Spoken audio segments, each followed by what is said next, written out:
Prepare-se para decolar. Você está prestes a entrar num mundo muito mais leve, muito mais saudável. Bem-vindo ao Mundo Terapia. E antes de a gente começar esse bate-papo aqui, eu vou apresentar Stipper para vocês. Quem conhece Stipper aí sabe que é um produto incrível. Stipper, ele usa no lugar da agulha de acupuntura. São pastilhas de silício, né? Ela também, depois que você tira a agulha, ela potencializa o local. Além das pastilhas, tem a máscara de Stipper também, que ela faz uma esfoliação legal. Eu fiz hoje de manhã aqui, tá topzera.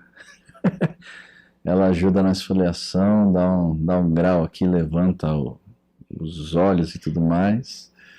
E eu queria agradecer demais o Thiago aí da Stipper, tá dando esse apoio aqui pra gente. Valeu, Thiagão, obrigado, viu? E hoje, com meu querido, grande amigo Ednei, eu vou ler aqui um pouquinho, que o currículo do cara não é brincadeira não. Vamos lá, Ednei. Respira fundo aí, olha lá. Ó. Formado em Educação Física, especialista em enfermidades, fisiologia, psicologia, pós-graduado em iridologia, terapia floral, terapia comportamental, acupunturista, massoterapeuta, aromaterapeuta, cromoterapeuta, terapeuta postural, peraí, desculpa, eu já comecei errado aqui, metafísico, e ele é coach master em PNL, além de muitas outras coisas, né, Ednei? Bom, aí tem algumas coisas, então, falar um pouquinho de como eu vejo, né? Tudo começou ali com a educação física, no primeiro momento. Tá. Né? Eu sempre tive uma ideia que surgia, na verdade, até voltando um pouquinho antes, que fazendo uma análise do passado, quando eu tinha acho que uns 13, 14 anos, meu pai pegou eu e meu irmão e a gente, toda segunda, quarta e sexta, a gente sentava na sala e ele colocava umas fitas de um programa que chamava SMI, que é Sistema de Motivação Internacional, que estava ali, que era um braço da psicocibernética, que depois, anos depois, virou a neurolinguística. Que legal. Tá? Mas assim, a gente queria jogar futebol, queria brincar na rua, a gente não queria ficar ouvindo aquelas... Queria aula de educação física. A gente não queria aquelas... e assim, eram fitas com histórias, tal, até interessante. Hoje eu vejo quanto isso direcionou o meu caminho de vida. Que legal. Né? Mas, até então, serviu muito mais como uma referência indireta do que uma referência direta. E aí, acabei fazendo, na hora de prestar o vestibular, eu estava entre três áreas. Como eu fiz técnica em eletrônica, prestei engenharia. Nossa. Sou apaixonado pelo mar, né? Então escolhi a oceanografia. Que legal, e educação física. Olha só. Ou seja, tudo a ver, né?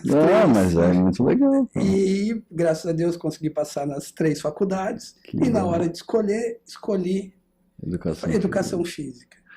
Meu pai, engenheiro, me chamou no escritório para querer saber o porquê da minha escolha. E eu fui criado, tanto pelo meu pai quanto pela minha mãe, ouvindo que eu escolhesse trabalhar naquilo que eu gostasse. Se eu gostasse de ser lixeiro, sem problema nenhum, mas desde que eu fizesse o que eu gosto, porque aí eu posso ser o melhor lixeiro. Exatamente. Assim. Foi o conceito dentro do que eu cresci.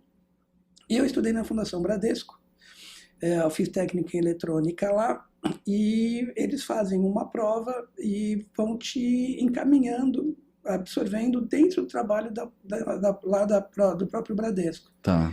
E como eu fiz técnica eletrônica, eu entrei no laboratório da Digilab, que era um laboratório digital do Bradesco, que ajudou a criar os caixas automáticos, etc. e tal. E nem existia isso, era lá de trás, há muitos anos atrás. E, assim, para ser bem honesto, eu trabalhei um mês na gráfica do Bradesco por conta do salário. Tá.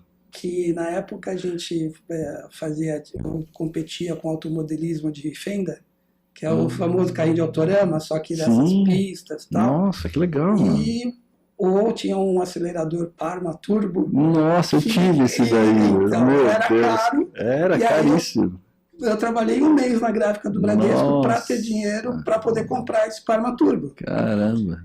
E eu fiquei insuportável, porque eu detestava o que eu fazia. Ali eu aprendi, me conscientizei que, de fato, não é fazer o que eu gosto. Aí escolhi educação física, meu pai me chamou, e a ideia, eu sempre tive uma ideia de ter um negócio próprio, ter um negócio meu. E na época, engenharia não dava para você ter a área da engenharia e fazer outra coisa. Ou seja, eu teria que ter uma grana muito grande, tem que ter um cacife, e parar de trabalhar para você poder ter a sua empresa de engenharia, etc.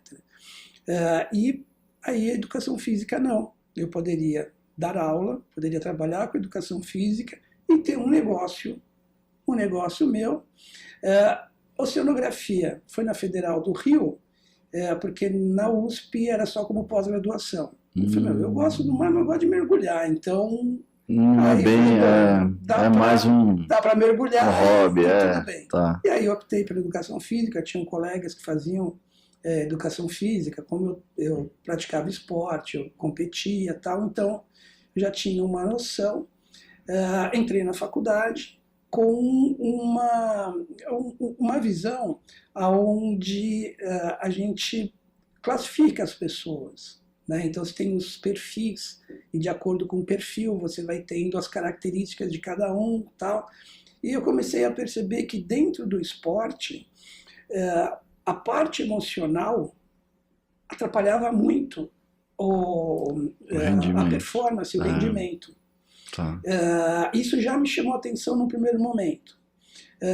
No segundo ponto, enquanto eu fazia faculdade, eu trabalhei numa academia de um professor que dava aula na faculdade, e lá surgiu a oportunidade de eu trabalhar com uma criança, 7 anos de idade, que foi indicado para que ele usasse um colete. E como esses coletes de ferro e tal, e segundo o próprio dono da academia, ele pegou e falou, olha, são muitos meus amigos e eu não acho que isso vai ser indicado, tal. Ele me chamou e falou, olha, Ednei, vamos estudar, ver o que você pode fazer para melhorar com ele, para ele não precisar ficar usando colete. Tá. E criança, 7 anos, tal, comecei a desenvolver uma série de exercícios com ele, tudo, e em 9 meses aparece a mãe dela com um raio-x e mostrando que teve uma correção assim, mais de 70% da curvatura, a ponto do médico falar que não precisava mais do colete. Tudo bem, foram exercícios, teve o crescimento, etc. Na época nem se falava de postura, reeducação postural integrativa, reeducação postural RPG, não se falava nada disso, mas isso também começou a me chamar a atenção.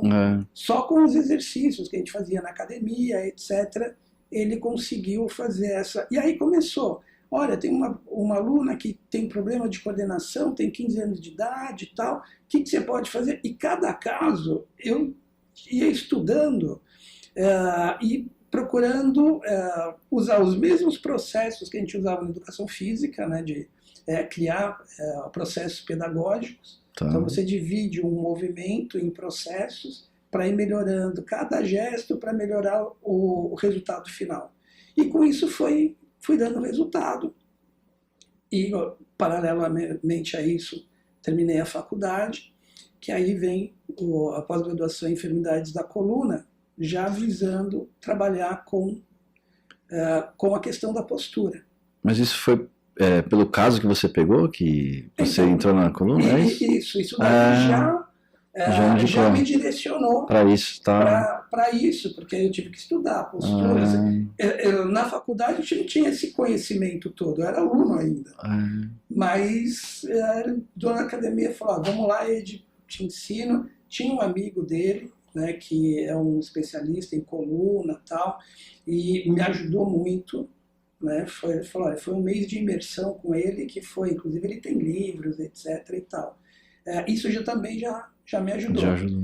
E, paralelamente a isso, eu trabalhava com esporte. E com o esporte a gente via essa questão da performance, e eu comecei a usar os conhecimentos que eu estava tendo com a pós-graduação dentro da melhora do gesto desportivo, para melhorar a performance. Entendi. Só que chegou um momento em que eu precisei... a parte física não estava dando conta. Ou seja, tudo bem, melhora o gesto e tal, mas na hora da pressão, na hora do vamos ver, não psicológica. funcionava. E na minha cabeça eu tinha aquela coisa de você ir classificando as pessoas, os perfis. Tá. Até que na faculdade, o coordenador da faculdade virou e falou, olha, o ser humano não é exato. Isso me gerou uma frustração, porque eu falei, pô, como? A gente classifica, como não é exato? Tá bom. Hoje, depois de tudo isso, eu tenho como afirmar que o ser humano não é exato, mas ele é lógico. Tá? Hoje eu consigo identificar o padrão lógico que vai levar ao comportamento, as dificuldades. E quando a gente fala de dificuldade, não é só com relação a pessoas que se dão mal no esporte ou que acabam tendo uma performance ruim. Tem muita gente que tem uma boa performance, só que na vida pessoal é um desastre. Tem causa. E isso também começou a me chamar a atenção, daí fui buscar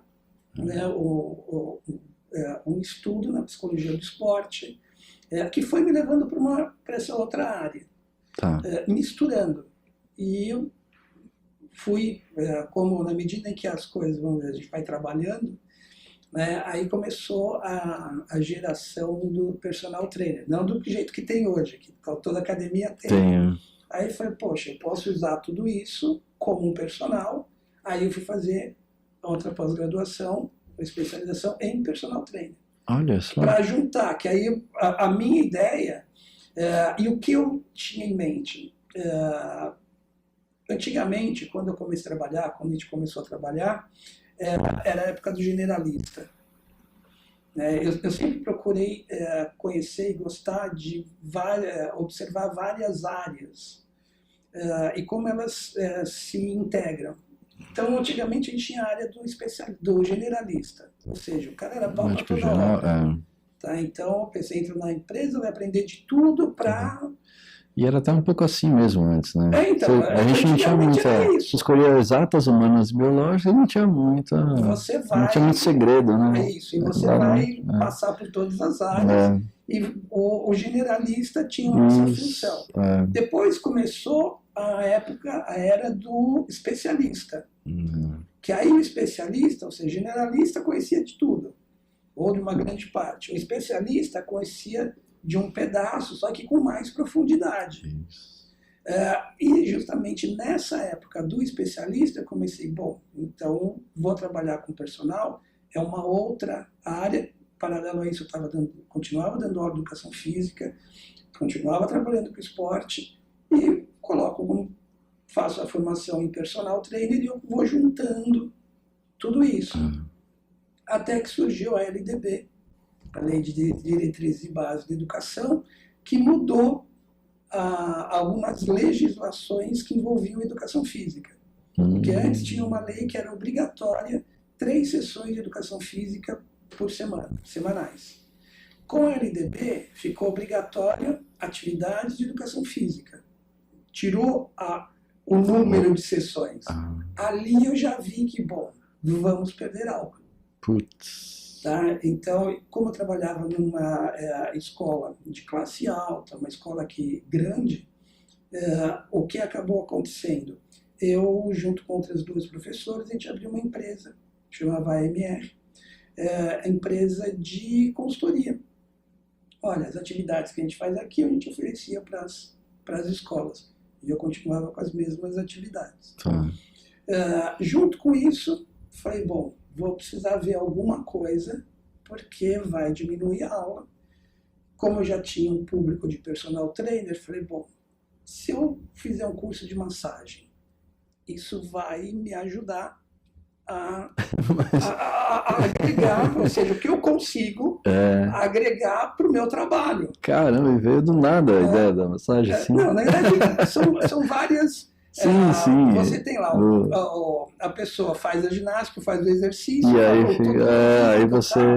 Então, eu falei, bom, a gente até mexia empiricamente. Tá. Aí eu falei, vou fazer um curso para aprender de massagem. Aí conheci a EOMA, fui fazer o curso técnico de massoterapia. Ali me abriu um outro universo que, na época, eram as terapias alternativas. Tá. Que eu vi ali uma oportunidade de ter o meu espaço, de usar esse conhecimento para a melhora da performance física, performance atlética e com o pessoal do personal trainer também. Ou seja, vai diminuindo a minha carga horária de aula e ali eu falei, bom, eu posso ter o meu espaço, né, eu posso ter o meu espaço corporal, minha clínica, meu espaço terapêutico para atender a isso. E com isso, aí vem as terapias integrativas, que aí já começa uma outra situação, que do generalista a gente passou para o especialista, e os especialistas especializou tanto que você tem as áreas muito específicas e perdendo a noção do todo. Como eu já vinha com essa visão, o que eu comecei a perceber que era uma tendência que hoje é chamado de nexualista, que é aquela pessoa que tem várias especialidades e consegue linkar uma especialidade com a outra, que é o que a gente chama da ciência integrativa hoje. Ali eu comecei a me especializar, tinha lá vários cursos, várias abordagens, metodologias, e você tem um curso que vai ensinando 6 meses de aroma, 6 meses de cromo, 6 meses disso. Eu falei, não, eu quero ter a formação em cada um. Vai demorar mais, fiz um planejamento, vai demorar mais, mas eu vou ter a formação de cada um. E para minha surpresa, é como se cada técnica fosse a ponta de um dedo. Na medida que eu fui aprofundando, fui tendo a formação, eu enxerguei uma mão inteira. Entendi. Tá? E com isso, eu já tinha o meu espaço, eu já estava atendendo. Tem uma coisa que sempre me incomodou muito, né? Uma insatisfação que eu trago de quando o resultado não dá certo. E aí, desde a época do meu pai, lá da SMI, tinha a questão das perguntas poderosas. Né? Por quê? Ou para quê? Por que funcionou com um? Por que não funcionou com o outro? Que cada indivíduo é único. Exatamente. Aí a coisa uma técnica vai servindo de limite, funcionou até aqui.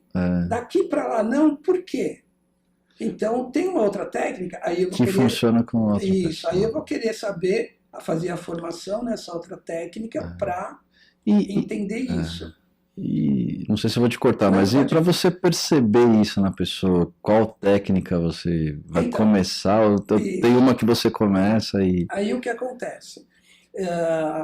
Uma das coisas que me incomodava muito no começo, a pessoa chegava no consultório, tinha um problema, eu falei, não tenho ferramenta para te ajudar, vou te indicar para uma outra pessoa. Isso para mim era morte. Até hoje, se acontecer, hoje menos, graças a tudo isso. Claro. Tá? E aí o que acaba acontecendo? Cada técnica, então, em um determinado momento eu cheguei e falei, olha, eu preciso de um recurso que a pessoa que eu possa tratar algumas alterações orgânicas sem que a massagem não atinge.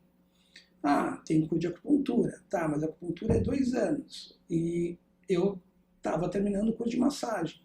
Tá, mas tem os microsistemas.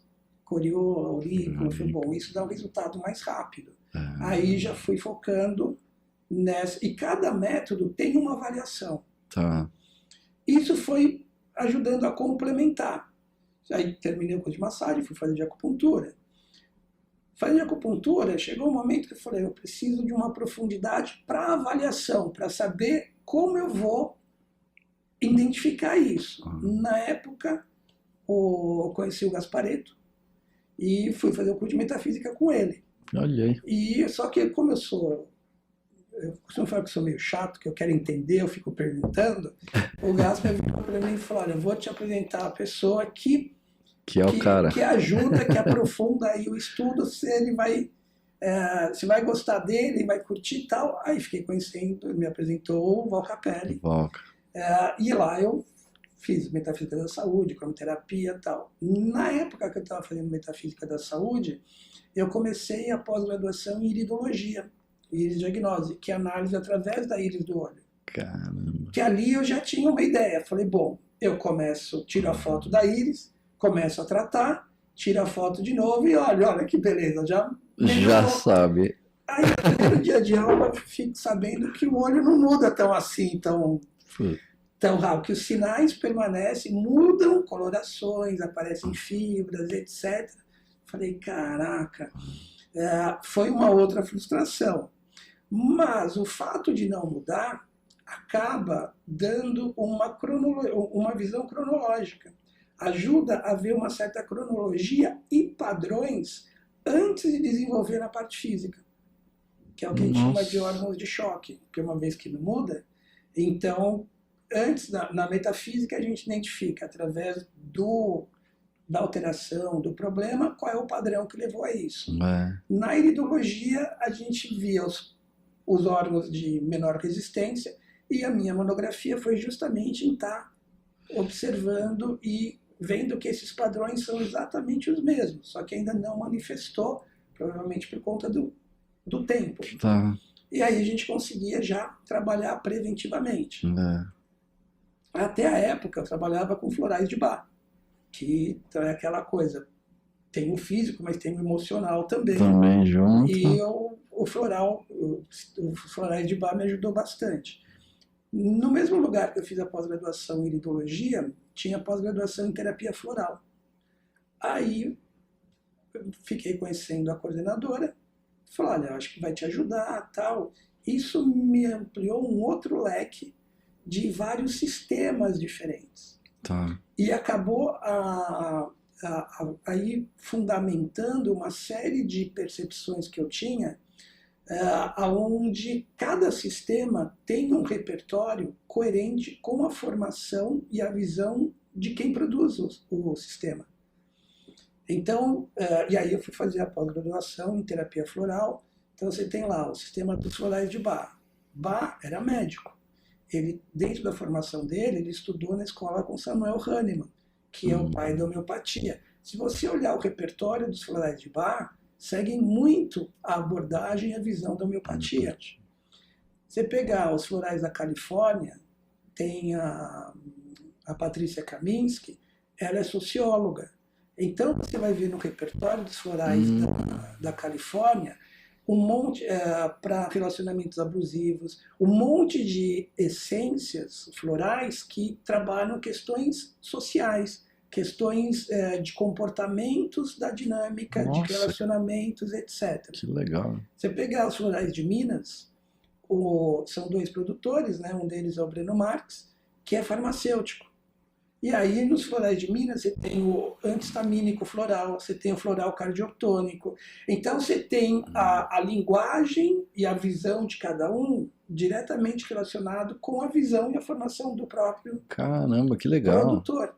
Fazendo uma pergunta dentro disso do floral. Por exemplo, eu terminei o relacionamento, tô gripado. E aí você consegue misturar esses florais ou não? Sim. Como esses florais, todos eles saem do mesmo princípio, que é o princípio da produção pela solarização, pela fervura, que é o o mesmo princípio que o Bauhaus utilizava, então a gente consegue integrar eles sem problema nenhum. Tanto que hoje a minha maior dificuldade, ou maior dificuldade entre aspas, tá? Mas é quando alguém fala, olha, eu queria um floral e eu moro em Goiânia e aqui só tem florais de sistema de bar. Aí eu fico restrito sabendo que tem um floral específico para aquela situação que eu poderia integrar, que eu poderia misturar. Tá. Então, aí vamos pegar o exemplo que você deu. Bom, você terminou um relacionamento. Tem um floral para o coração partido. Tem mesmo? Tem, que é o Bleeding Heart, que é do sistema da Califórnia. Olha aí. Tá? E a gripe, metafisicamente, está relacionada com a questão da insegurança, do achar que não vai dar conta. Então a gente também tem floral de Bach, Mimulus, Olarte, que vai dar essa condição de você sentir mais autonomia, você se sentir com maior consistência para enfrentar as situações do dia a dia. Tá. Junto com isso, tem a moxa, no caso da acupuntura, pegando seu exemplo, tá? Que a gente vai estar usando justamente para quê? Justamente para equilibrar as energias, as vibrações do meridiano, que geralmente a gripe está relacionado com síndrome de vento, para que o seu organismo reaja positivamente, ou seja, vai do emocional, passando pelo vibracional, até a parte física. Que coisa! E a parte da psicoterapia, né, que aí entra a abordagem cognitiva e a abordagem positiva, para que você aprenda a lidar com a situação. Então, identificar quais são as crenças disfuncionais ou distorções cognitivas, quais as suas virtudes ou forças de caráter positiva que a gente pode usar para enfrentar essa situação no término do relacionamento. Olha só. Identificar dentro do seu esquema. E aí vem uma coisa que eu acho que é importante a gente citar aqui. Tudo isso, embora para muita gente é direcionado para terapia, para a parte de patologias, etc., isso é muito importante como autodesenvolvimento.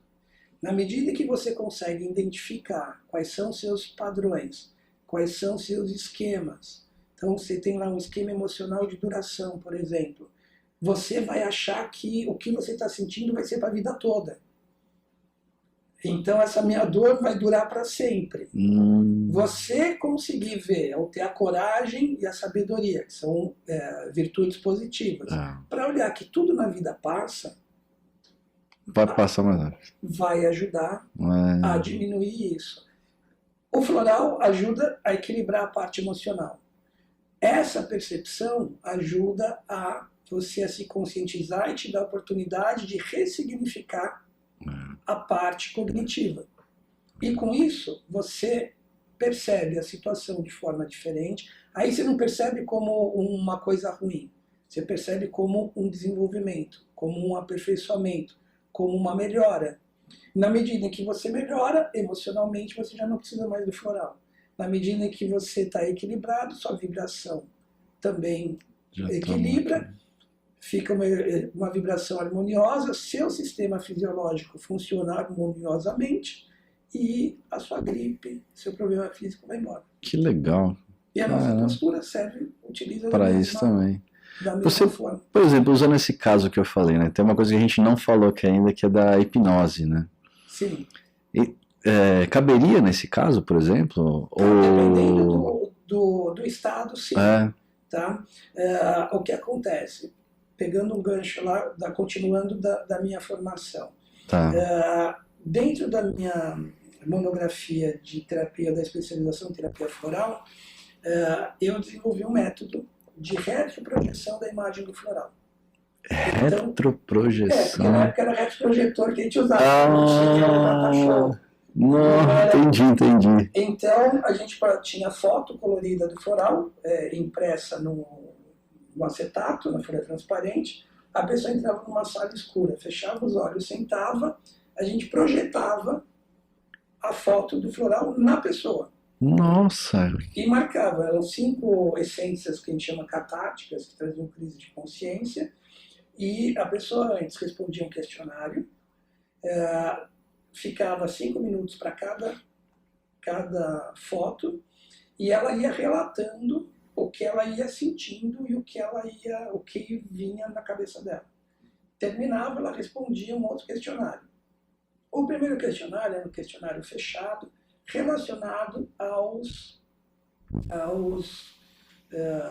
às informações, aos repertórios dessas essências.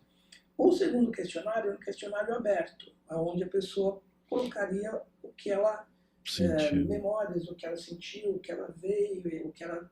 E a gente dividiu em 3 grupos. Então tinha um grupo que eram as imagens coloridas, um grupo que eram as imagens em tons de cinza, e um outro grupo que era o grupo controle, que a gente só colocava a folha transparente e depois põe uma folha de sulfite a cada 5 minutos para simular que trocou a imagem. A pessoa estava sentada de olho fechado, ela não via nada. Era um placebo. Na verdade, a gente chama de grupo controle. E para surpresa de todo mundo, o grupo que recebeu a imagem colorida, todos reagiram a pelo menos uma das essências, uma das fotos. Tá? Pelo menos todos tiveram uma reação, pelo menos uma. Teve gente que chorou, teve gente que sentiu dor na mão, e as memórias depois que eles relataram tinha tudo a ver com o repertório, ou seja, com o significado daquela imagem. O de tons de cinza teve 20%, 20 uns quebradinhos. O outro não teve nada de reação. Tá. Quando eu apresentei essa mamografia, na banca tinha o coordenador do departamento de psicobiologia da Unifesp. E ele falou, olha, eu estou abrindo uma turma de medicina comportamental fechada, é multiprofissional, mas é só para quem é convidado. E eu queria te fazer o convite caso você tenha interesse em fazer. Não pensei 2 vezes. Lógico. Aí eu vou te falar, abriu um outro universo. Porque o que eu tinha de informação era muito mais ligado a questões vibracionais. Quando eu fui para a Unifesp, me abriu um leque, uma janela, que pode ser maior que a janela. Vixe, um horizonte. Um horizonte que é um horizonte neurocientífico, um horizonte da ciência, onde ajudou a preencher fisiologicamente lacunas que eu não tinha de informação. Aí lá, na medicina comportamental, a minha abordagem maior envolvia a questão de mudanças de percepção. Então ali, o conceito de realidade, eu aprendia que o conceito de verdade não existe. É percepção, cada um cria a sua verdade de acordo com a sua percepção. Aí tudo isso que eu falei do floral, começou a sincronizar, começou a integrar. E lá eu me especializei em hipnose, que aí hipnose clínica, hipnose ericksoniana, hipnose neurolinguística, hipnose clássica, uma série de, vamos dizer, as abordagens ligadas à hipnose, a abordagem cognitiva, tá? Que aí ali me abriu o leque da abordagem cognitiva, e a qualidade de vida. Tá? Isso, ou seja, foram 3 vertentes que abriram lá. Eu já tinha formação em neurolinguística e tal. Lá eu fiz uma outra formação, que é de uma organização latino-americana, internacional, via a própria Unifesp. E isso foi me dando lastro para integrar. Então, hoje eu consigo explicar neurocientificamente, tá, todos esses processos. Hoje eu consigo afirmar que o ser humano não é exato, mas ele é lógico. E cada um tem que ser analisado, precisa ser analisado por si só. Que aí a gente abre um pouquinho mais a visão, e se a gente for olhar, antigamente, nós fomos criados, você tinha o jeito certo de ser criado e o jeito errado. entre aspas. Mas é isso tá? mesmo. Ou seja, quem não era criado desse jeito era marginalizado. Hoje, não. Hoje você tem patotinha para todo jeito. Hoje você tem percepções, visões, criações muito diversas. Resultado disso vão ser pessoas com características e comportamentos diversos. Aí essa ideia da classificação que existia antigamente não funciona mais hoje. Eu fiz um MBA em coaching e lá eles fizeram um trabalho, então a gente estava fazendo um trabalho de procurar classificar as pessoas. Começou com 8 classificações, virou para 16, estava com 32, hoje está com 88. Nossa. Porque são variações que vão tendo, que aí você fala, não adianta aquele 80, 40 perfis diferentes. Vamos analisar cada um. A pessoa em si por ela mesma. Então, quando a pessoa chega no consultório, depende do que ela apresenta, qual é o problema que ela tem, e aí não tem um protocolo. Uma das coisas que quem é meu aluno vai lembrar disso, eu sou contra protocolos. Não que não tenha função. Ele é eficiente, protocolo é bom que você atende um número grande de pessoas num tempo menor. Os protocolos geralmente são estatísticos. Só que geralmente as pessoas que aparecem para mim é justamente porque o protocolo não funcionou. Então, se eu usar protocolo, a chance de dar errado também é maior. Então, dependendo da situação, a pessoa vem para o autoconhecimento. Tem empresas, por exemplo, que eu presto consultoria, que a gente tem algumas parcerias, que, olha, eu vou montar uma equipe de trabalho. Eles me mandam, eu não faço nenhuma análise técnica, eles me mandam as pessoas, eu faço uma entrevista com a pessoa, tiro a foto da íris, de acordo com as características, eu devolvo para o RH. Olha, tem tal perfil, tem característica disso, isso e isso. Que aí, numa outra oportunidade, a gente pode falar melhor sobre iridologia, que ajuda a classificar algumas características, não significa que são perfis da pessoa, mas características, o órgão de choque, isso vai individualizando as características daquela pessoa. E de acordo com o perfil comportamental que o RH quer de cada componente da equipe, ela vai ajudar na seleção. Não tem análise técnica nenhuma, só essa análise comportamental. Que já funciona muito, né? Que ajuda, se a gente for ver, tem algumas, tem uma empresa de recolocação de mercado que de vez em quando eu também presto algumas aulas, alguns cursos sobre comportamento. Eles têm dados que mais de 80% das demissões não são por falhas técnicas, por inabilidade ou incompetência, são por problemas comportamentais. Se a gente pegar em termos de patologia, você vai pegar as principais causas-mortes, envolve hábitos de vida, envolve questões de comportamento. Então, e isso vai fazendo com que a gente comece a enxergar uma outra visão, não só esperar ter o problema. O autoconhecimento, exatamente, o autodesenvolvimento. Falando em trabalho, assim, por exemplo, eu vi um vídeo que o cara falava exatamente isso. Você tá esperando terminar o seu trabalho para você ir embora, porque você, nossa, tá esperando a sexta-feira, você tá esperando o happy hour chegar, porque você não aguenta, você tá no trabalho errado, né? Então, e aí você mantém aquilo, por quê? Porque você tem uma família para sustentar, você acha que não vai conseguir outra coisa, e aí, por exemplo, você gosta de algum outro perfil de trabalho e fala, não, esse perfil não vai te dar dinheiro, então aí você fica preso, quando a pessoa vê, ela tá, sei lá, quantos anos ali, passando mal, né, o corpo, tudo, a cabeça. E isso vai gerando os problemas físicos. Então, Aí esse ganhar bem, muitas vezes é gasto.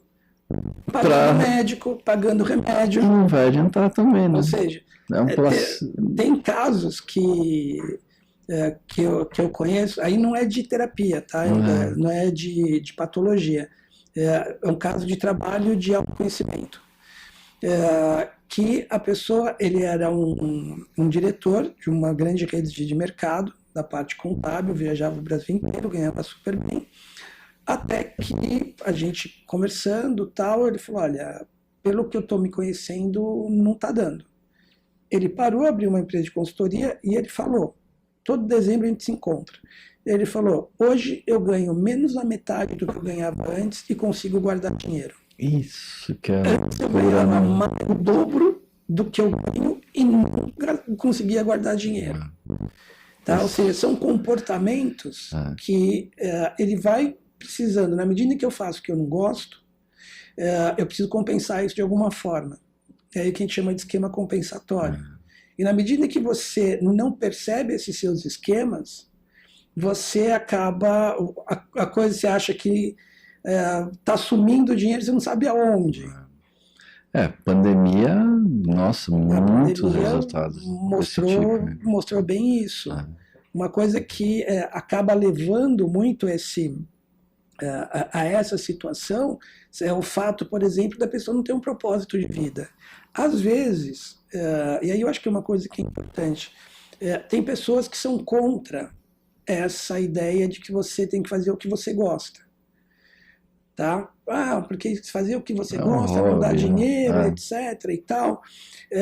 Eu acho que se você aprofundar um pouco, você vai ver que a questão não é essa, o fazer o que gosta. A questão é o propósito com que você faz. Se eu gosto de ganhar dinheiro, eu vou buscar fazer alguma coisa que me dê dinheiro. Você está preocupado com o dinheiro. Porque qual é o meu propósito? É o dinheiro. Agora, se o meu propósito é o prazer, o meu trabalho como prazer, aí se eu for focar no dinheiro, a chance de eu conseguir isso vai ser menor. Bem menor. O dinheiro aí fica em segundo plano. Mas por quê? Qual é o propósito? Quando a pessoa, e muitas vezes eu dou palestra, e eu peço para o pessoal levantar a mão, quem tem um propósito de vida. Muito pouca gente tem um propósito de vida.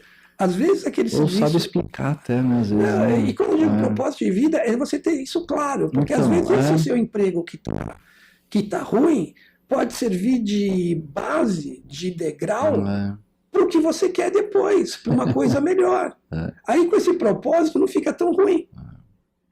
O que, aí aproveitando, e justamente essas interações, essa questão do autoconhecimento, do autodesenvolvimento, traz muito a questão da felicidade em conjunto, felicidade, bem-estar, que aí eu fui fazer a pós-graduação na Universidade de Yale sobre ciência da felicidade, que ali me abriu uma outra... Ciência da felicidade. Ciência da felicidade e do bem-estar. Que legal. Que você tem ali, é o que dá um embasamento para a abordagem positiva.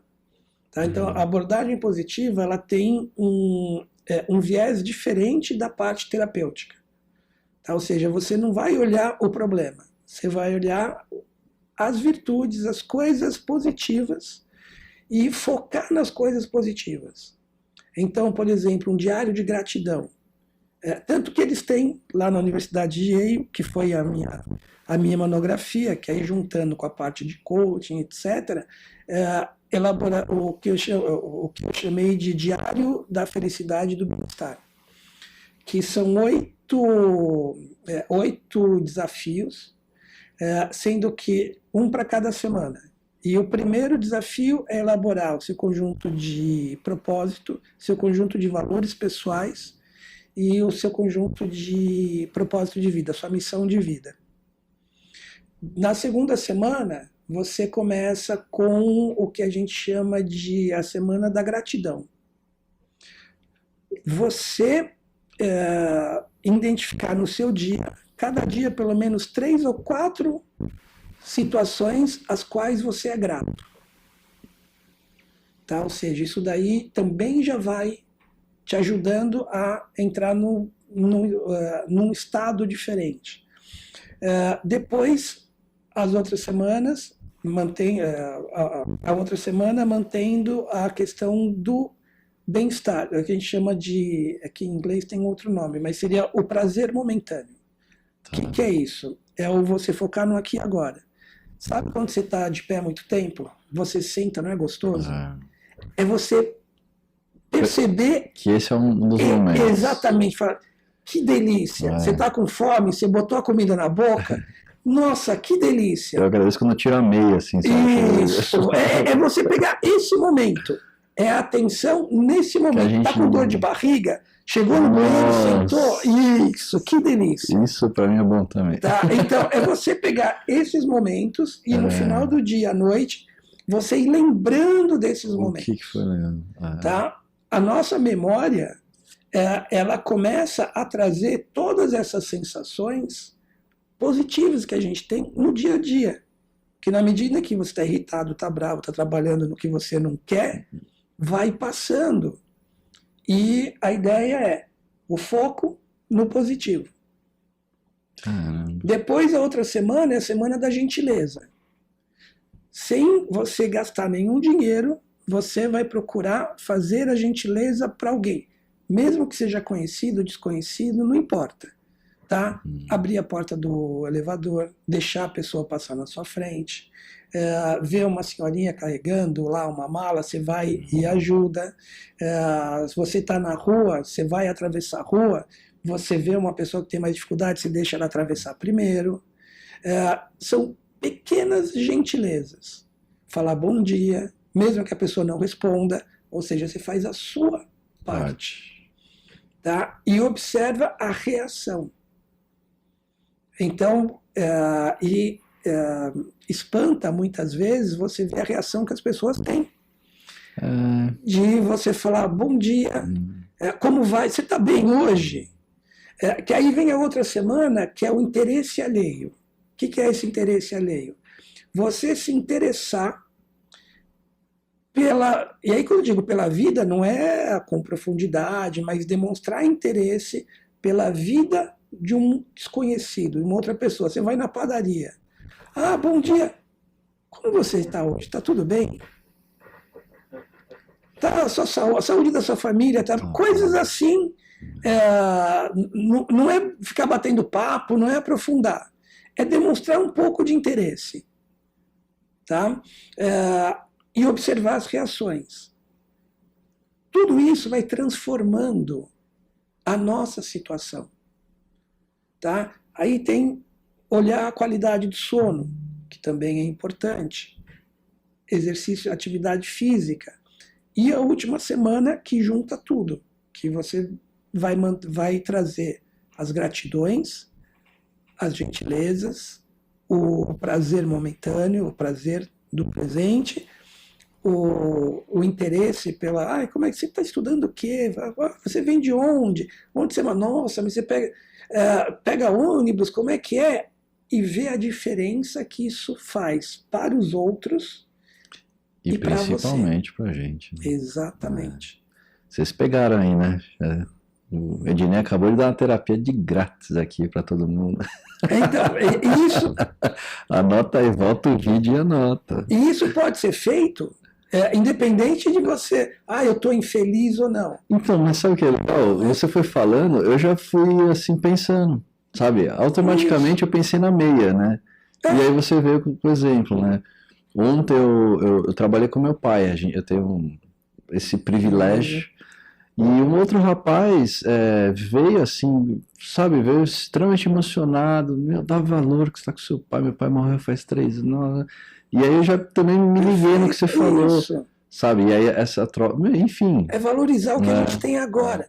E isso, e aí é entender também que o que nós vivemos hoje é consequência de toda uma dinâmica e construção cognitiva que tem. É muito comum você encontrar pessoas hoje que falam, eu não posso estar feliz com o que eu tenho, porque senão eu não vou conseguir mais.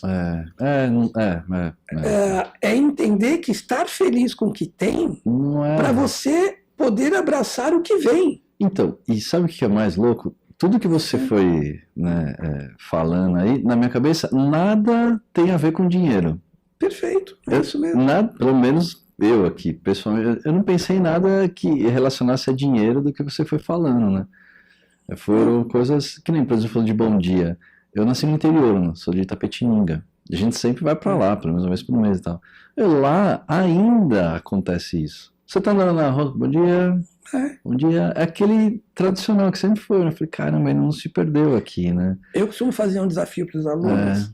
Comecem a fazer isso na rua. O pessoal... Você olha, e as pessoas olham espantadas, e o número de pessoas que sorriem, e já chegou gente falar para mim, que fala, olha, aquele bom dia que você me deu, aquele sorriso, e você perguntar como é que eu estava, mudou completamente o meu dia. Aí você fala, gente, eu só perguntei como é que estava. Só um bom dia, né? Uma coisa... Então, são situações que não envolvem a questão financeira só. Não que dinheiro não seja bom, Sim, mas tem uma história de um jornalista que foi entrevistar o Deepak Chopra. Nossa. Que ele é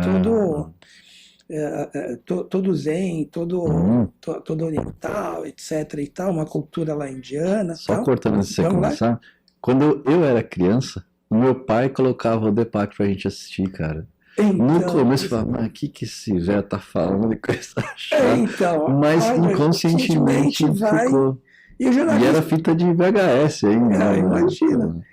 E aí o jornalista virou para ele e falou, quem é mais feliz, o rico ou o pobre? Ele virou e falou, o rico. O jornalista, falou, ele falou que é o rico? Que pouca. Aí ele falou, não, como o rico? Acabou com ele. Ele virou e falou, vou te explicar. O rico é mais feliz porque o rico, por ter dinheiro, sabe que não traz a felicidade. O pobre tem a fantasia que ter dinheiro vai ter a felicidade. Então, o caminho dele para a felicidade vai demorar muito mais do que o rico que vai ser. Porque se a gente parar para pensar, quantas pessoas não têm dinheiro? A gente, hoje, internet, as informações estão aí pipocando, fervilhando. Quantas pessoas não estão aí, são milionários, bilionários da internet, tomando medicação psiquiátrica, tendo síndrome do pânico, tendo um monte de problemas. E aí eu acho que é importante, só para forçar, nada contra o dinheiro. Não, mas a questão são os valores que vão envolver isso. E até uma ansiedade em parar de ganhar esse dinheiro, né? Eu tenho amigos ricos que na pandemia, meu Deus, os caras sofreram demais. Assim, porque parou, né? Sim, parou tudo. Então, e os caras ainda eram ricos. Os caras passando mal, tomando remédio para dormir, né? Aí eu olhava e falava, caramba, eu com 1/10 do que esse cara tem, tá sossegado. Preocupado, entendeu? Então, uma pergunta que me veio aqui, né? A gente fala muito hoje de educação financeira, né? Principalmente, né? Pela internet, por tudo isso que acontece. Eu acho legal ter na escola a molecada aprender isso e tal, mas me veio até uma ideia, essa educação, não sei nem como chamar, educação integrativa da saúde, seria importante ter isso também, não seria legal? Não sei. Se a gente tivesse essa ideia, tá, eu não tenho sombra de dúvida que você diminuiria muito o problema de saúde mental que a gente tem no Brasil. Segundo a Organização Mundial da Saúde, segundo o Ministério da Saúde, de janeiro desse ano, 86% da população brasileira sofre de problema de saúde mental. Quando a gente fala de saúde mental, não são as patologias ou psicopatologias. É ansiedade, depressão. Quantas pessoas a gente não vê que explodem, que agridem o outro, que tem um piti e fala, nossa, veio do nada. E, inclusive, alguns chegam para mim e falam, Ednei, eu não me reconheci. Eu nunca me vi, nunca fui agressivo, de repente eu estou brigando, entrando no trânsito, batendo boca. Então, se a gente conseguisse implementar isso nas escolas, teriam, ao meu ver, já 2 efeitos rápidos. Primeiro, diminuição do número de suicídios de adolescentes, que no Brasil mais do que dobrou. Comparação com o mundo, ainda é um índice relativamente dentro da média. Mas para o que tinha antes, aumentou muito. Dobrou. Tá? O índice de suicídio de adolescente. E problema de saúde mental. Não, isso tá grave. Né? E por mais que... não é tomar o remédio. O tomar a medicação ajuda com sintoma.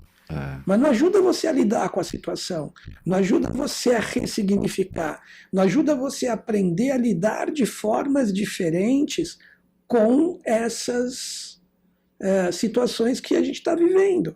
A insegurança, a volatilidade, planejamento. Antes da pandemia, chegava mês de setembro, outubro, a gente já tinha o planejamento do ano seguinte, todos os finais de semana de curso, quais iam ser. Hoje, a gente não consegue mais fazer isso. Nem mesmo. Pandemia, de um mês para o outro mudava. Agora dá. Não, agora não dá mais. Não, agora fica, agora sai. E tem um imediatismo, né? Uma coisa muito... E aí vem o imediatismo. Eu tenho uma cliente, já há muitos anos, né? E ela é mais velha, tudo e tal, né? E ela tinha um perfil... Aqui, eu me mudei também, né? Um pouquinho assim. Você me ajudou também muito aqui. Mérito seu. Nossa, vai. E ela tinha um lance muito maluco, assim, 11h30 da noite, 2h da manhã, e loucura. E aí vim nesse processo do meu, né, do meu bem-estar, vamos dizer, e eu falei, não vamos mais atender de final de semana, acabou, às 6h, tá, beleza. Sexta-feira, 11h da noite, ela mandando, amanhã você tem que postar isso sábado, e pá, eu li, falei, dane-se, vou arrumar uma briga, mas não vou responder.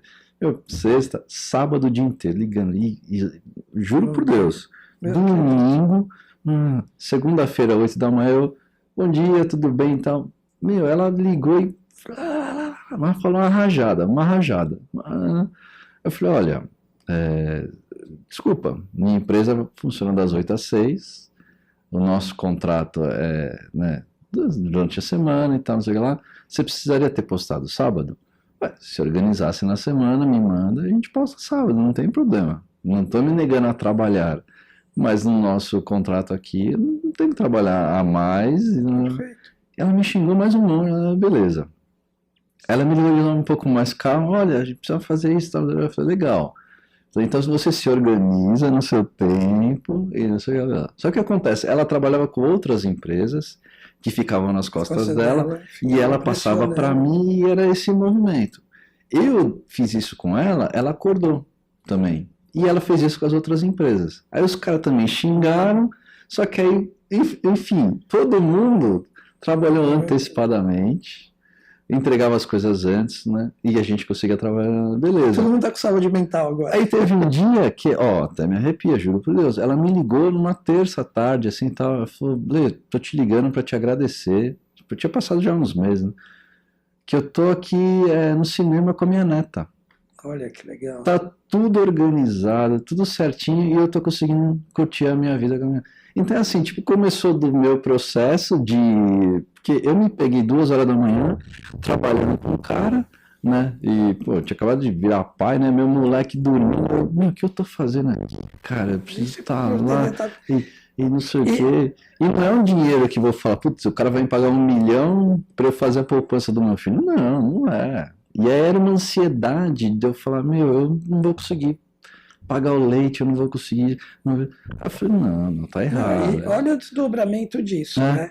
Você teve o desdobramento com a sua cliente, você tem um desdobramento onde você fica mais tranquilo, mais equilibrado, você lida de uma forma mais saudável com seu filho vai crescer de uma maneira mais saudável, pelo relacionamento com o pai, pela dinâmica de relacionamento, pela tranquilidade, tudo isso é feito direto de uma mudança.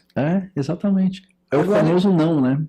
E assim, e quando a gente fala do não, não é só a questão do não em si, é a questão de você se organizar, você deixar claro, isso. É ter a assertividade de colocar, olha, o nosso contrato, trabalho de segunda a sexta, das 8 às 18, se quiser eu posso de final de semana, sem problema, normal, mas preciso das informações até tal dia. Até tal hora. Isso. E isso vai te ajudar a organizar a sua agenda, ajuda você a organizar melhor o seu dia a dia. E uma coisa que a gente vê muito hoje, que eu entendo que as pessoas colocam, a rede social, a tecnologia é maravilhosa, eu sou fã da tecnologia. Mas você tem pessoas e tem abordagens que criticam ela, que tem que tirar, tem que proibir, etc. Eu sou radicalmente contra. Tá? Eu acho que você tem que educar. Isso que você falou, isso que você fez, você educou sua cliente. Você se educou. Isso. Ou seja, você não precisou proibir a tecnologia, você não deixou de usar a tecnologia, muito pelo contrário.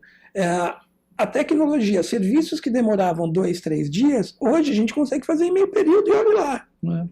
Agora, o que fazer com esse outro tempo? Não é a tecnologia, é o nosso hábito, é o comportamento. Eu posso, demorava 2 dias, eu posso fazer em meio período, o outro meio período, eu posso me divertir, eu posso descansar, posso estudar, posso me qualificar. Posso trabalhar mais se eu quiser. Posso trabalhar mais. Sem me encher o saco. Dentro do meu planejamento. E sabe que tem uma coisa que eu não sei se acho que é até metafisicamente falando, né? Eu puxo muito esse tipo de cliente. Eu tenho um cliente até relativamente novo, de uns 2, 3 meses, que acontece? O começo eu organizei, aí ele começou a estar... Só que ele, o processo dele é muito corrido também. E chegou para você ter ideia, um dia ele me mandou uma coisa pra gente postar, que era para ter postado no máximo, o evento começava às 6, ele me mandou às 6h20 para postar que o evento era às 6. Olha, posta aí pra gente e tal. Só que aí, parte daquele princípio, bom, já às 6 horas já acabou, mas eu vi lá, tudo aquilo lá que já estava na minha cabeça. Só que eu olhei e falei, cara, não faz o menor sentido. Já foi o evento. Acabou já. Só que assim, aí eu falei pra ele, olha, até posso postar, mas não vai adiantar porcaria nenhuma pro seu trabalho. Aí eu falei, caramba, né, vou postar porque, assim, como é meu cliente, tá, beleza. Aí no dia seguinte eu falei, olha, cara, quando é que esse evento estava marcado? Já tem uns 15 dias. Eu falei, então, cara, era pra você estar fazendo uma divulgação no mínimo uma semana disso.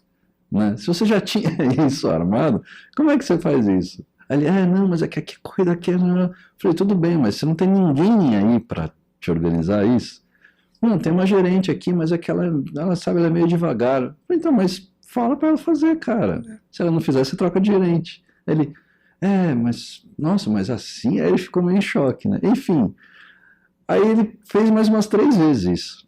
Ele manda um negócio e já foi, já. Ou para postar, tipo, para amanhã cedo, né? Que não vai adiantar em nada, né?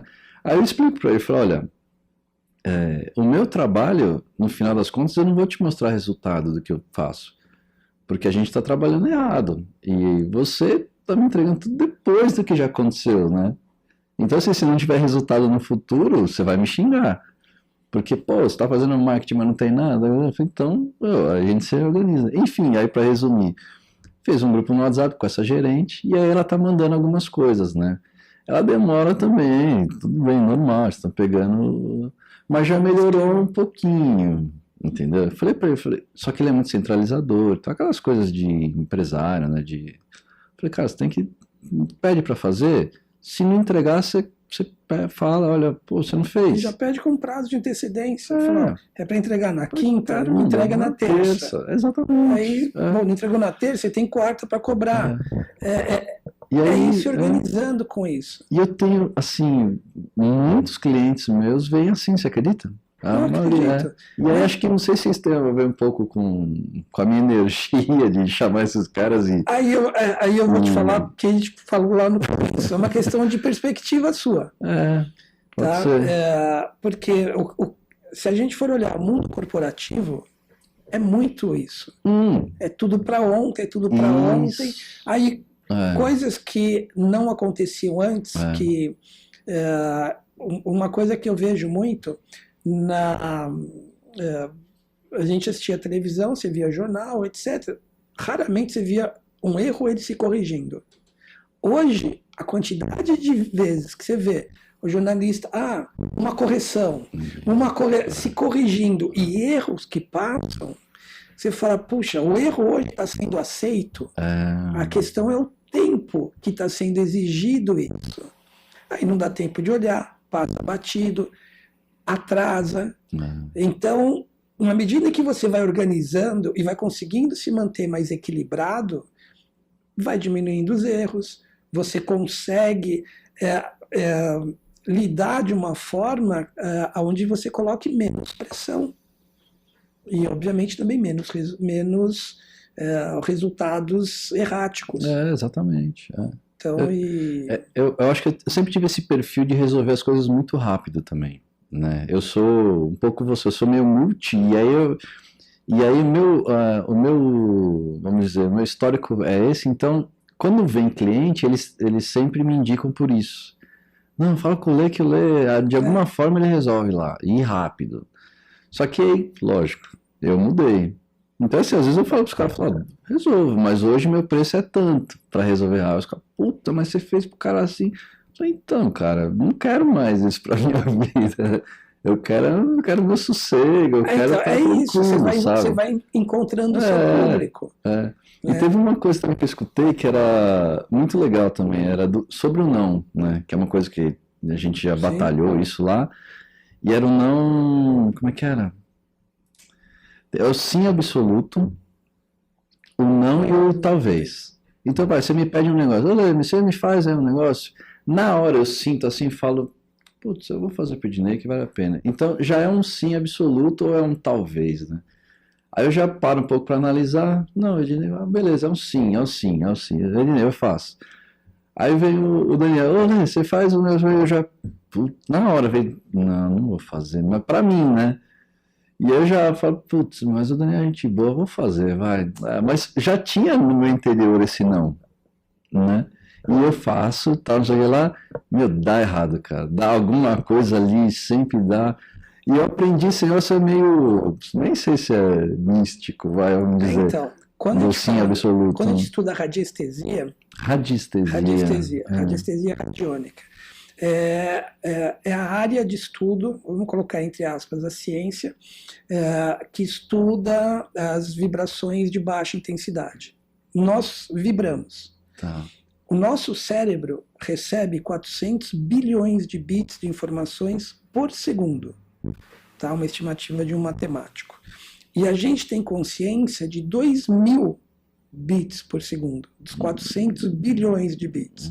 A gente pode até ampliar. Você trabalha com marketing. O que se chama hoje de neuromarketing é justamente formas de você utilizar... Mais uns 5.000 desse Não, você utilizar todos esses bilhões de bits de informação para influenciar a experiência da pessoa sem que ela perceba, sem que ela tenha consciência. Olha só. Tá? Então, um exemplo que eu sempre dou, você vai ver propaganda do Banco Itaú, sempre tem laranja. Lógico. Vai falar, mas... a cor, né? Aí você vai falar, poxa, mas como é que você sabe? Pode ver, tem lá, tem um bebê falando bonito, babador é laranja, que é justamente para criar o link com o banco. Raramente você vai ver o Banco Itaú com a cor vermelha, porque é do concorrente, de 2 ainda, azul, né? Que foi, isso. Aí o que acaba acontecendo? A gente fica...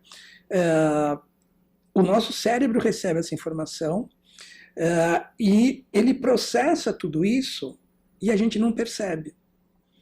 Então o que acaba acontecendo? Essa emoção, o sentimento que vem, ele vem, a gente acha muitas vezes como automático, mas é uma reatividade ao que você já está processando, ao que o seu cérebro já processou. Então quando você fala, puxa, já veio um não, por quê? Porque já tem algumas questões, ou a forma que ele falou, ou o tom de voz que ele utilizou, ou informações que você já tem associado ao Daniel, por exemplo, exatamente, que já, vamos dizer, entre aspas, entra em conflito. Tá. E aí vem o sentimento, falar, uma roubada. O sexto sentido. Pode chamar de sexto sentido. Só que aí vem o racional. Poxa, mas eu não vou fazer. Mas tem tal vantagem, mas tal. E aí é onde. Aí na radiestesia, como é que funciona a radiestesia? A gente usa um pêndulo. O pêndulo, você pergunta para o pêndulo. Você faz a pergunta, como se o pêndulo, entre aspas, fosse uma pessoa à parte. E ele vai te responder, sim ou não. Só que essa resposta é diretamente proporcional à sua percepção. aquilo que a gente chama de sexto sentido, de intuição, é o que o pêndulo responde. Tanto que, na medida em que você vai praticando a radiestesia, você já sabe qual vai ser a resposta do pêndulo antes dele movimentar. Porque você aprende a reconhecer essas reações. Então você pode usar, tem gente que usa, vou fazer para o Daniel, vai apontar que não. Tá, então não. Tá? Aí, para muita gente, de acordo com a arquitetura cognitiva, o pêndulo falar que não, fala, olha, Daniel, eu queria muito, mas o pêndulo falou que não. Você joga a responsabilidade pro... Você fica gente boa aí. Isso, você joga a responsabilidade pro pêndulo. Vou fazer isso aí. Mas ele pega essa amplificação, ele amplifica essa condição, essa reação. Que legal. Tanto que a gente costuma, quando a gente vai falar de postura, por exemplo, da interpretação emocional através da postura, tal, tem uma lógica que a gente coloca. A cabeça é quem pensa. Toda a região torácica é o sentimento. Região lombar são as vontades mais viscerais. Aquela coisa que tem vontade, não são desejos, vontades mais viscerais. Se a cabeça quer sentir o que é legal e você tem vontade, vai fundo. Se a cabeça quer, você acha que sentiu o que pode ser, e a sua vontade falou não, não vai que vai dar ruim. Se você não tem vontade, não está afim, não sente legal fazer, não quer fazer, não faça. Mesmo. Tá? Ou seja, aí não vai ter problema. Agora, a cabeça querer, o sentimento não, vai dar conflito e geralmente vai dar problema na cervical. Eu tenho vontade, mas eu sinto que eu quero, e a cabeça fala, não é o momento, vai ter problema. Às vezes a cabeça fala, olha, vamos ajudar o Daniel. Tem vontade? Tenho, mas o sentimento fala, não é. Vai dar problema do mesmo jeito. Então, quando os três, você tiver a mesma resposta na cabeça, no sentimento e na vontade, aí vai fundo que dá certo, que funciona. Show de bola. Ednei, tem tanta coisa pra gente falar aqui, cara, tanta coisa que eu acho que a gente podia ampliar uns episódios aí. Você podia, podemos, quando vocês quiserem. Puta, eu agradeço. Porque brincando são, sei lá, umas 20 aptidões aí, brincando. Ainda veio... É apometria? Como é que você falou? Radiestesia. Radiestesia. Radiestesia radiônica. Olha aí, mais uma pra gente conversar sobre, né? E a radiônica a gente pode, inclusive, fazer. Tem aí os tratamentos à distância, tem... Pô, que legal. A radiestesia é uma das técnicas mais antigas. Moisés usava radiestesia. O bastão de Moisés era um instrumento radiestésico. É mesmo? Nossa. Aí tem história. Podemos marcar. Aí é só combinar, a gente... Legal. Antes de mais nada, eu queria agradecer a Stipper aqui por esse patrocínio, que o Thiagão aqui está sempre junto. Gente boa. A gente usa Stipper muito aqui. Eu tô até estipado aqui também. Quer dizer, falei errado, hein? Não me entenda pelo lado mal, né? E é isso aí, Ednei. Obrigado, cara. Obrigado por esse bate-papo aqui. Foi incrível. Eu acho que quem assistiu aí tem que ir atrás do Ednei aí pra... Olha, eu na postura aqui, eu sempre esqueço, cara. Sempre esqueço. A gente pode falar da postura, porque tem a postura de conforto. A postura fala muito mais sobre a gente. Né? Por mais que você queira manter a postura, essa postura tem uma condição emocional ligada a ela. E aí você se manter nessa postura que vai brigar com sua emoção, seu sentimento, gera problema. O papo foi muito legal, mas teve uma hora aqui que eu senti que eu estava aqui assim, ó, estava para frente aqui a minha postura, né? Então, isso é um gesto. Então, isso é um gesto que mostra que você está interessado. A cabeça, ou seja, é como se você quisesse saber daquele assunto, daquela informação, e isso são informações que são importantes para a gente fazer a leitura, e muito golpista usa isso também. Porque na medida da sua reação corporal, eu já tenho... Exatamente. Caramba, tá? Então eles usam isso para te manipular. A gente esquece que tem um lado... Tem um lado negro da força. Que coisa, né, cara? Mas a gente usa o lado luz. Caramba. Quer deixar um contato aí, Dinei? Acho que é legal deixar o seu espaço. Eu tenho um site, né, Legal. que é www.edmanojo.com.br e tem um WhatsApp, 11 991 12 1986. Legal. Aí, precisando... Você dá os cursos, terapias? Do cursos, atendo no consultório, trabalho com autodesenvolvimento também no consultório, do curso de formação em psicoterapia floral, do curso de formação em iridologia, do curso de formação em radiestesia, em microsistemas, acupuntura de microsistemas, dou aula neoma, do curso de massoterapia, dou cursos... Tudo que eu trabalho, eu dou curso, que é uma forma... A minha grande paixão sempre foi dar aula. Tá. Isso sempre foi a minha grande paixão. E não que as outras não sejam, é o que eu falei. Eu me classifico como mimado, porque de fato eu só faço o que eu gosto. Eu só faço o que eu gosto. É um privilégio, né, cara? Isso é muito legal. E sou muito grato por tudo isso.